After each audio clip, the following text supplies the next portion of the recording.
Hello everyone! Magandang buhay! Ayan! At ako'y mag-share ng aking hinahalong apple cabbage salad. Ayan. Meron tayo dyan green and red apple at saka repolyo. Ayan.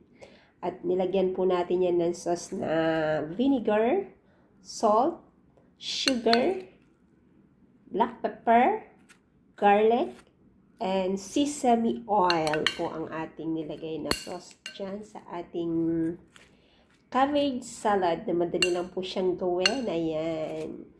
Iwain lang po sa maninipis ang ating apple.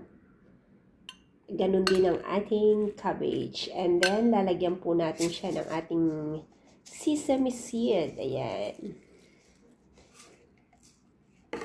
Tapos, haluin po ulit natin. Ganyan lang po kadaling gumawa ng cabbage apple salad. At dadagdagan po natin siya ng kasoy nuts. Ayan. Depende po sa inyo kung anong gusto nyo ilagay ha. Ayan, meron kasi ako dyan na konti. Kaya lalagyan po natin siya ng kasoy nuts. Ayan. Ayan. Yan lang po ang aking masishare today sa paggawa ng ating healthy apple cabbage salad. Ayan. Bye everyone. At ingat-ingat po kayo lagi nasa mga kayo naroroon. And stay happy and healthy all the time po. Eat more vegetable and fruit po lagi. God bless everyone. See you na lang po ulit sa aking next upload video. Bye!